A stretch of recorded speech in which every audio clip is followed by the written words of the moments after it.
Hey everyone. Today's book in our favorite little series is number 34, Jessica the Rock Star.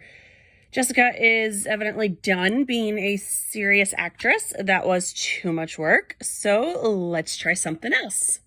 And what's interesting about this book is I read it in early January, and it is mid to late March as I'm doing the review. These books don't have the most staying power mentally of any books that I read. So let's see how much I can actually recall from this one.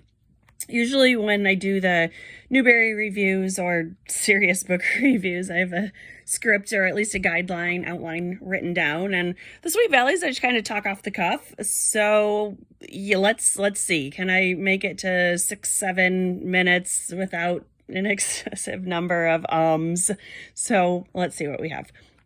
So the book opens with Jessica and Elizabeth. They got to go back up to Seca Lake to see Melody Powers.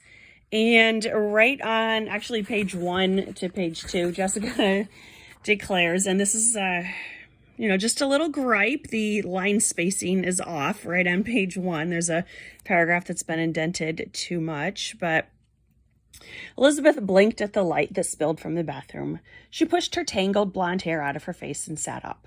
The rock concert at Seca Lake, a short drive from Sweet Valley, had been exciting, but exhausting too. Elizabeth, quit being a grandma. Wouldn't Jessica ever tire of reliving the evening? Elizabeth, you should know the answer to this by now. You've told me that 10 times already. Don't you know how late it is?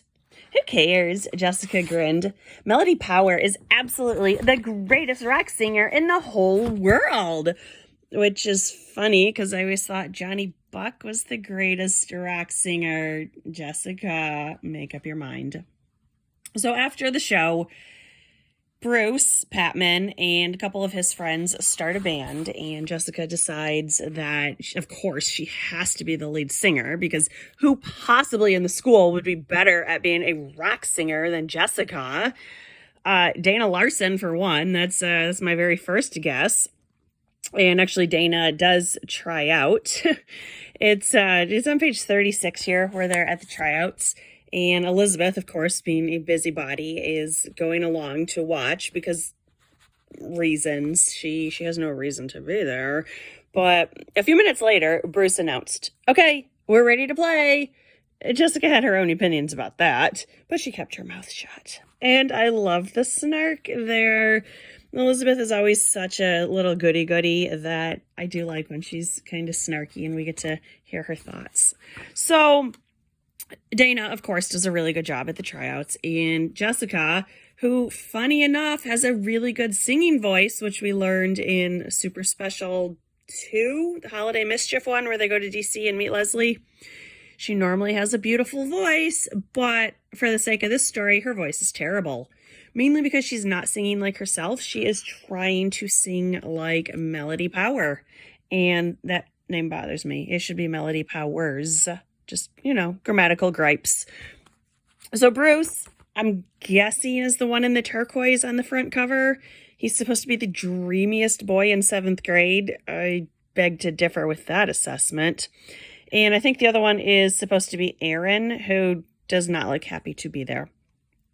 So, of course, Jessica gets the singing position, not because she's the best singer, but because she tells the boys they can practice at her house without ever even mentioning it to her parents. Since there are no consequences in the Wakefield house, they're okay with this.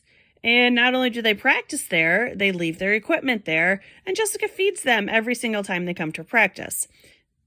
But she barely ever even sings. They're always working on guitar solos and drum solos, and they really don't want her to be in the band. If that wasn't obvious enough, one day Elizabeth hears them talking. They actually got a paying gig. I can't imagine who would pay them, but whatever. And Elizabeth hears them plotting that, oh, Jessica's so bad. Let's not tell her that the time was changed, so she'll show up late when, whoops, the gig's already over. And Elizabeth is in such a quandary about this. She's like, oh, I don't know what to do. It's going to hurt Jessica. I have to tell her, but how can I tell her? And I'm like, come on, Elizabeth.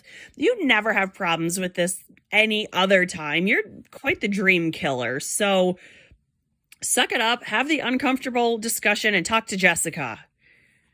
Thankfully, Jessica has realized that maybe she's not that good at singing. So rather than sing like Melody, she starts to sing like herself. And of course, she sounds like a really good singer.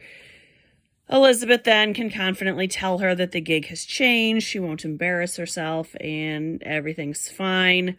The boys are impressed with her new singing voice, but Jessica's going to quit the band pretty soon.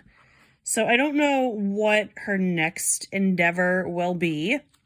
I know she's going to come up with something because she can't not be trying something. So I don't know. Maybe she's going to be a soccer star or a gymnast or a thespian. I don't know. She's going to be doing something in the next couple books.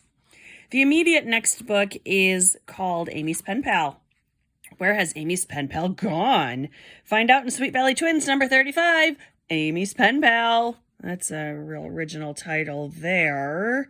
One thing that was nice, though, is instead of just putting the preview at the very last paragraph, they had actually mentioned 2 or 3 times throughout the story that Amy's pen pal has been missing, or not even missing, just not responding so quickly. And in the normal world, you would say, well, maybe she's busy, but this is Sweet Valley, so obviously some sort of calamity has befallen her, and we'll meet her in the next book and then likely never see her again. So this book was fine.